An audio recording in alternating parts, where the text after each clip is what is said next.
Hello everyone. तो चलिए आज के वीडियो में हम लोग पढ़ेंगे डिफरेंशिएशन के। आप कुछ इंपॉर्टेंट और बेसिक रूल को सीख चुके हो, समझ चुके हो, लाइक प्रोडक्ट रूल जान चुके हो, क्वोशिएंट रूल जान चुके हो, स्टैंडर्ड फार्मूला जान चुके हो और ये सब चीज आप लोगों को याद रहना चाहिए। तो बच्चों आज हम लोग डिफरेंशिएशन का एक खास टेक्निक यानी कि चेन रूल को सीखेंगे। चेन रूल बच्चों एग्जैक्टली होता क्या है, किस टाइप के फंक्शन में लगता है? जब भी दो फंक्शन को बच्चों कंपोज किया जाता है, लाइक एफओजी जीओएफ। अगर आपको कभी दो फंक्शन दे रखा है तो चलिए बच्चों आज हम पहले इस टॉपिक को आज स्टार्ट कर रहे हैं जो है आपका चेन रूल। आइए चेन रूल को आपको समझने से पहले, है ना, कैसे अप्लाई करते हैं इससे पहले आपको बच्चों समझना चाहिए कि ये इसको हम लोग चेन रूल भी कहते हैं और कहते हैं भैया डिफरेंशिएशन ऑफ कंपोजिट फंक्शन।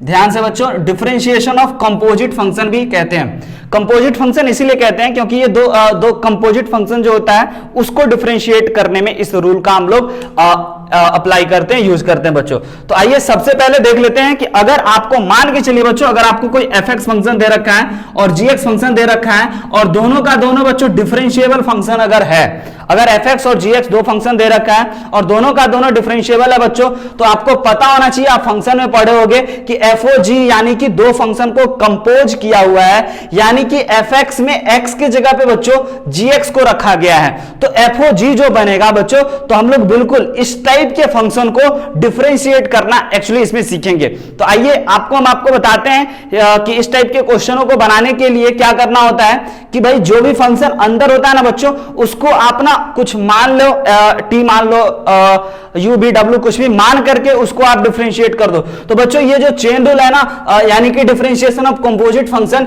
इसके एग्जांपल से हम आपको बताते हैं। लाइक कि अगर आप देख लो कि भाई आपके पास कोई फंक्शन है इस प्रकार से, जैसे कि अगर आपको हम एक प्रकार से एक कोई फंक्शन दे दिए हैं कि भाई log ऑफ sin x, है ना, इस प्रकार से दो फंक्शन है। तो आप देख रहे हो बच्चों कि log के अंदर यानी कि x के जगह पे sin x रखा हुआ है, यानी कि भाई दो फंक्शन कंपोजिट हो चुका है। अब इस फंक्शन को डिफरेंशिएट करना है बच्चों, तो आप इसको कैसे डिफरेंशिएट करोगे? तो इस फंक्शन को डिफरेंशिएट करने के लिए बच्चों चलिए हम इसको y भी मान सकते हैं, y भी एज्यूम कर लिए बच्चों।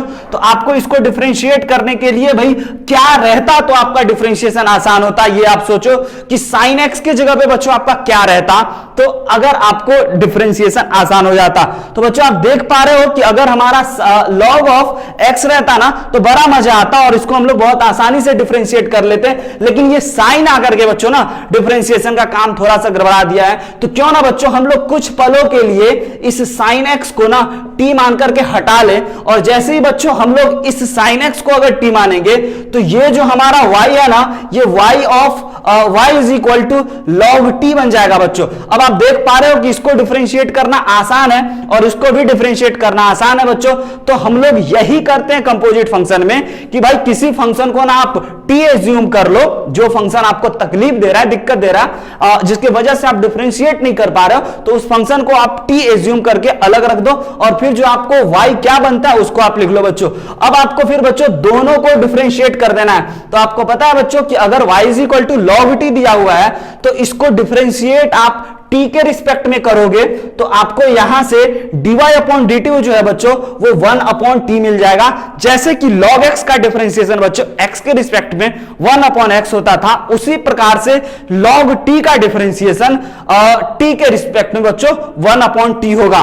और अगर हम लोग इसको भी डिफरेंशिएट कर ले बच्चों, तो यहां से अगर हम लोग इसको डिफरेंशिएट करेंगे तो इसको हम लोग dt अपॉन dx लिखेंगे। और आपको पता है कि भाई sin x का डिफरेंशिएशन cos x होता है। अब बच्चों अगर ध्यान से देखा जाए तो इसको हम फर्स्ट इक्वेशन का नाम दे देते हैं और इसको हम लोग सेकेंड इक्वेशन का नाम दे देते हैं। और आपको यह क्वेश्चन दिया हुआ था और आपको निकालना क्या था बच्चों? फाइंड dy by dx, यानी कि आपको dy by dx निकालना था। और आप अभी तक क्या निकाल पाए हो? आप dt अपॉन dx निकाल पाए हो और dy अपॉन dt निकाल पाए हो। तो बच्चों अगर आप ध्यान से देखोगे तो अगर हम पहले इक्वेशन और दूसरे इक्वेशन दोनों को ना अगर मल्टीप्लाई कर दें, पहले इक्वेशन और दोनों दूसरे इक्वेशन को अगर मल्टीप्लाई कर दें, LHS को LHS में और RHS को RHS में, तो आई होप कि आपको dy अपॉन dx जो है बच्चों वो मिल जाना चाहिए। तो dt अपॉन dx, और इसके जगह पे हम लोग लिख सकते हैं dy अपॉन dt। तो आप देख पा रहे होगे बच्चों कि इसको हम लोग लिख सकते हैं cos x और 1 अपॉन t, और यहां से बच्चों dt से dt कैंसिल हो गया और आपके पास केवल बच गया dy अपॉन dx। तो आप यहां पे cos x ही आ गया, और बच्चों t के जगह पे, t तो अपने माना हुआ चीज था, तो बच्चों हम लोग t के जगह पे क्या लिख देते हैं, sin x लिख देते हैं। तो आप देख पा रहे होगे कि हमारा आंसर जो है वह sin cos x upon sin x आ गया बच्चों, और cos x upon sin x तो हमारा cot x होता है। तो इस प्रकार से बच्चों हम लोग इस चेन रूल को लगा सकते हैं। चेन रूल के और भी शॉर्टकट तरीके हैं, जिसमें मैं आपको अगले वीडियो में चेन रूल का शॉर्टकट बताऊंगा। ये एक्चुअली बोर्ड में लिखने वाला तरीका बच्चों, बोर्ड एग्जामिनेशन में, कि अगर आपको इस प्रकार का कोई क्वेश्चन आया है तो आप पूरा कॉपी भर दो, लाइक टी मान करके, और दोनों को डिफरेंशिएट करके, पहले इक्वेशन दूसरे इक्वेशन एज्यूम करके और दोनों को मल्टीप्लाई करके आप फाइनली dy अपॉन dx निकाल लो। और बट बच्चों अगर आप जेईई या किसी कॉम्पिटिटिव एग्जाम के लिए अगर इसको आप करना चाहते हो तो आपको चेन रूल ना बच्चों बहुत कम समय में लगाना चाहिए, और ये सब जो कारनामा है बच्चों वो आपको एक लाइन में कर देना चाहिए। तो इसको बच्चों हम लोग अगले वीडियो में कवर करेंगे।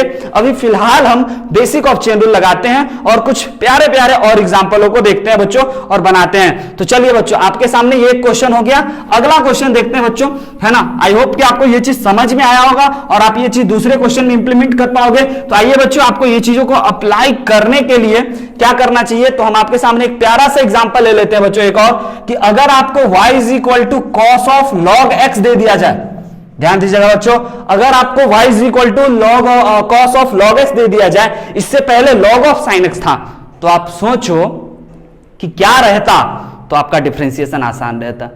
तो अगर इस log x की जगह पे केवल x रहता तो आप माइनस का साइन x बड़े आसानी से लिख देते, बट अफसोस बच्चों ये log x है।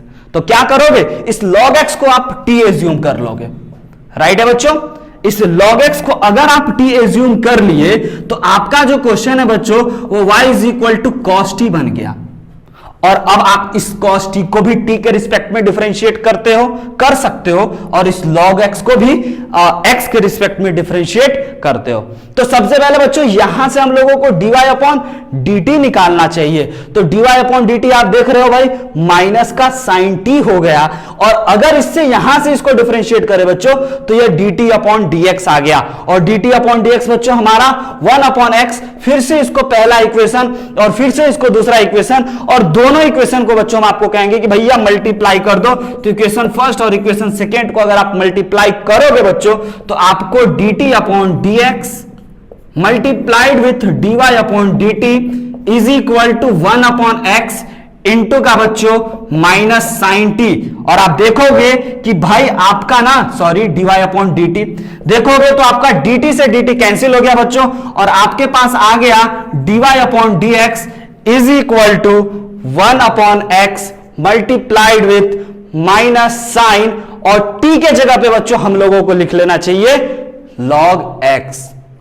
तो ये हो गया बच्चों हम लोगों का कंपोजिट फंक्शन। एक्चुअली आप समझ पा रहे हो ना बच्चों कि ये हमारा कंपोजिट फंक्शन किस प्रकार से है। अगर मान के चलिए आपका कोई fx फंक्शन रहा होगा cos x बच्चों, ठीक है, और gx फंक्शन रहा होगा आपका log x, तो बच्चों एक्चुअली इसमें ये हो रहा है ना कि fx फंक्शन में x के जगह पे log x रखा हुआ है, यानी कि कुछ इस प्रकार से लिखा हुआ है, यानी कि ये जो चीज होता है बच्चों fog के बराबर होता है, यानी कि आप ना fog का डिफरेंशिएशन अभी किए हो और सीख लिए हो, ठीक है बच्चों, राइट है। तो चलिए हम आपको नेक्स्ट एग्जांपल की ओर ले चलते हैं। और अगर आप जैसे कि आप प्रोडक्ट रूल भी सीख चुके हो, कोसेंट रूल भी सीख चुके हो, चेन रूल भी आप बेसिक जान गए हो, तो अब आपको ऐसा क्वेश्चन आएगा जिसमें कि एक क्वेश्चन पे प्रोडक्ट रूल भी लग जाए, चेन रूल भी लग जाए, कोसेंट रूल भी लग जाए, सभी रूलों को हम लोग अब अप्लाई कर सकते हैं बच्चों धीरे धीरे। तो चलिए ये चीज अगर आपको समझ में आया तो हम लोग अब नेक्स्ट क्वेश्चन को देखते हैं, जिसमें बच्चों हम आपको प्रोडक्ट रूल भी एक साथ दिखाते हैं और चेन रूल भी आपको हम दिखाते हैं एक साथ,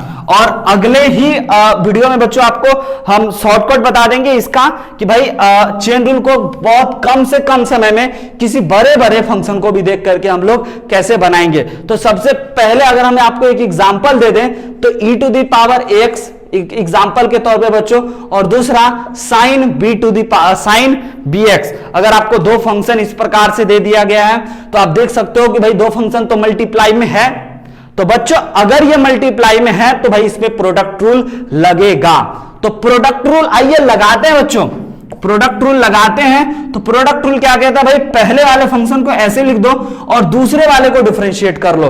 तो बच्चों आपको दूसरे वाले को डिफरेंशिएट करना है तो आपको पता होना चाहिए कि अगर sin x रहता ना बच्चों, समझिएगा हम यहां पे दिख रहे हैं कि अगर sin x रहता तो इसका डिफरेंशिएशन आप cos x लिख देते, बट आपके पास बच्चों है sin of bx, तो इसका डिफरेंशिएशन के लिए इस चीजों को आप t एज्यूम करोगे। तो आइए हम आपको ये चीज रफ में दिखा देते हैं, वैसे तो डायरेक्ट लिखना चाहिए बच्चों क्योंकि छोटा क्वेश्चन है।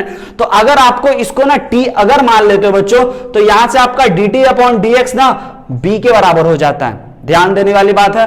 और अगर आपका ये वाला y था बच्चों तो ये जो y हो गया वो आपका sin t के बराबर हो गया, और फिर अगर आप इसको डिफरेंशिएट करते हो dy अपॉन dt तो आपको यहां से cos t मिल जाता है बच्चों। और अगर आप दोनों को मल्टीप्लाई करते हो ये पहले और दूसरे वाले चीजों को, तो dt upon dx multiplied with dy upon dt जो कि आपका बराबर हो गया b मल्टीप्लाई cos t बच्चों, और b और cos t के जगह पे आपको लिखना चाहिए bx। तो आप देख पा रहे बच्चों कि sin bx का डिफरेंशिएशन b cos bx होता है बच्चों। तो आइए इसको हम लोग लिख लेते हैं b cos bx और प्लस, अभी तक प्रोडक्ट रूल में ही थे बच्चों, sin bx का डिफरेंशिएशन के लिए चेन रूल अप्लाई करना पड़ा जो आपको यहां पे हमने अप्लाई करके दिखाया, और उसके बाद फिर बच्चों आपको sin bx को ऐसे ही लिख लेना चाहिए और e to the power ax को डिफरेंशिएट करना चाहिए। तो आपको पता है कि भाई अभी बिल्कुल एग्जैक्टली ऐसे ही बनाएंगे बच्चों, तो e to the power ax का differentiation e to the power ax होगा बच्चों, और a का डिफरेंशिएशन आपका a हो जाएगा। तो इस प्रकार से ax का डिफरेंशिएशन a हो जाएगा। तो इस प्रकार से अगर हमें दो फंक्शन प्रोडक्ट में भी दे बच्चों तो हम लोग ऐसे इसको डिफरेंशिएट कर सकते हैं। आइए फिर हम आपके सामने अब एक अगला एग्जांपल दिखाते हैं चेन रूल से रिलेटेड, कि अगर आपको हो सकता है बच्चों कि आपको ना कभी दो t मानना पड़े, u मानना पड़े, v मानना पड़े, w मानना पड़े, हो सके आपको 4-4 बार मानना पड़ेगा। तो आप क्या करोगे, चारों चीजों को मान लेना, जब तक आपको देखना है कि भाई कौन सिंपल से सिंपल स्टैंडर्ड फॉर्म अपने को पता है वो स्टैंडर्ड फॉर्म में आपको कन्वर्ट करना है। तो बच्चों अगर हम आपके सामने एक प्यारा सा एग्जांपल और उठा ले कि भाई cos टू दी पावर 4 और sin x प्लस 1 का होल स्क्वायर, अगर इस प्रकार से अगर आपको बच्चों क्वेश्चन दे दिया जाए तो आप इसमें देख पा रहे होगे कि आपको ना ये क्वेश्चन में चेन रूल अप्लाई करना है। तीन हो सकता है fx, gx और hx, तीन फंक्शन को कंपोज करके इसको बनाया गया हो। तो आइए पहले समझते हैं कि इसको कैसे बना हुआ होगा बच्चों। तो आप देख पा रहे होगे कि ये cos टू दी पावर 4 है, यानी कि इसका मतलब बच्चों इस पूरे चीजों का पावर 4 है। ध्यान से समझिएगा, इस पूरे चीजों का पावर 4 है। तो सोचो जरा कि अगर इस चीजों के जगह पे केवल x रहता तो आप बड़े आसानी से 4x क्यूब उसका डिफरेंशिएशन बोल देते। तो बच्चों इस पूरे चीज ना आपको तकलीफ दे रहा है, तो हम आपको यह कहेंगे कि इस पूरे चीजों को अगर आप चाहो तो t मान सकते हो कि भाई हमारे पास t is equal to cos of 3x plus 1 का होल स्क्वायर। और अब अगर बच्चों आप देखोगे तो अब आपका जो y हो गया, हम यहां पे लिख चल रहे हैं, आपका जो y हो गया वो t टू दी पावर 4 हो गया बच्चों। तो आप देख पा रहे हो कि भाई इसका डिफरेंशिएशन तो डन है, बहुत आसानी से बना लेंगे। लेकिन अगर इसके डिफरेंशिएशन की बात करें बच्चों तो आपको इस वाले क्वेश्चन में ये वाला चीज तकलीफ दे रहा है, और अगर इसके जगह पे केवल x रहता तो आप आराम से इसका माइनस साइन x बोल देते, लेकिन इसके जगह पे कुछ और चीज है बच्चों। तो क्यों ना हम लोग फिर से 3x प्लस 1 के होल स्क्वायर को बच्चों u मान ले। जरा समझिएगा, 3x प्लस 1 के होल स्क्वायर को अगर u मान लिए बच्चों तो हमारा जो t है वह t is equal to cos u बन चुका है। अब बच्चों आप देख पा रहे हो कि भाई इसका भी डिफरेंशिएशन डन हो जाएगा, और इसको डिफरेंशिएट करने के लिए क्या करेंगे, तो आप ना इसको डिफरेंशिएट करने के लिए इसके होल स्क्वायर को ओपन कर दो। तो आप देख पा रहे हो कि आपके लिए हर एक डिफरेंशिएशन अब आसान हो गया बच्चों। तो आइए पहले हम इसके होल स्क्वायर को ओपन कर लेते हैं, और आप जानते हो कि ये हो गया आपका 9x स्क्वायर प्लस का 6x और प्लस का बच्चों 1, और अब डिफरेंशिएशन की बारी आई बच्चों। तो आपको देखना है कि भाई आप किस फंक्शन को किसके रिस्पेक्ट में डिफरेंशिएट करने वाले हो और कर रहे हो। तो सबसे पहले बच्चों अगर आपको यहां पे y दे रखा है तो आप इसको dy अपॉन dt लिखोगे, बिकॉज इस y वाले फंक्शन को आप t के रिस्पेक्ट में डिफरेंशिएट कर रहे हो।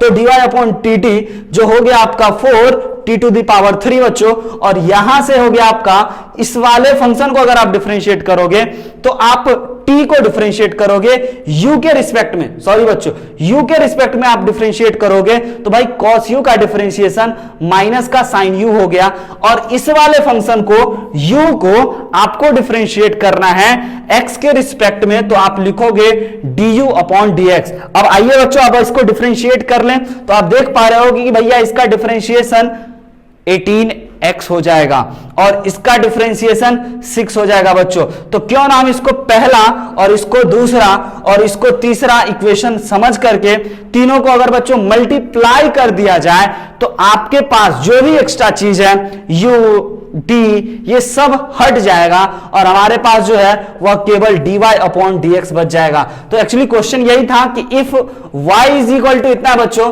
Then find dy by dx, then find बच्चों आपको क्या करना है dy बाई dx। तो आइए इसको ना हम लोग क्या करते हैं तीनों चीजों को मल्टीप्लाई कर देते हैं, और वही मल्टीप्लाई करने के लिए बच्चों LHS को LHS में मल्टीप्लाई कर देते हैं और RHS को RHS में मल्टीप्लाई कर देंगे।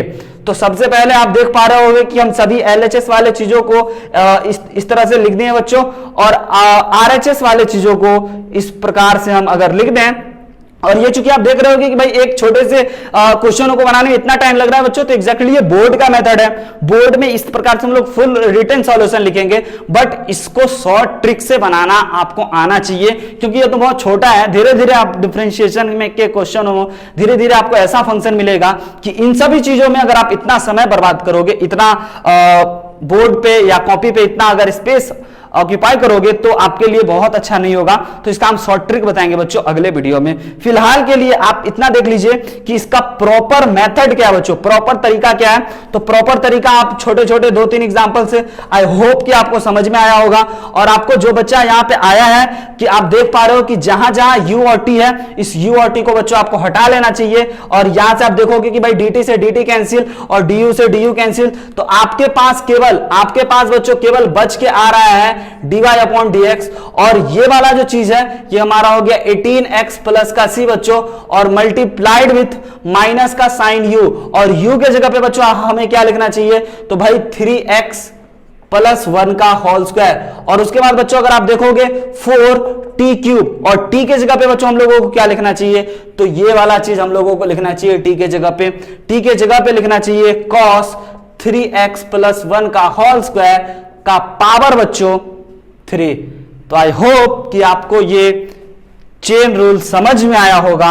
ये बच्चों एकदम प्रॉपर तरीका है, पूरे तरीके से अगर हम लोग बनाएं तो ऐसे बनाएंगे, लेकिन हम आपको इसका शॉर्ट ट्रिक जरूर बताएंगे। और हाँ बच्चों फिर से वही बात कि इससे रिलेटेड बहुत सारा एग्जाम्पल और क्वेश्चन आपको डिस्क्रिप्शन में दे दिया जाएगा, आप उसको जाकर के बनाइए, प्रैक्टिस कीजिए और हंसते रहिए, मुस्कुराते रहिए और पढ़ते रहिए। बाय बाय, फिर मिलेंगे नेक्स्ट वीडियो में ट्रिक के साथ।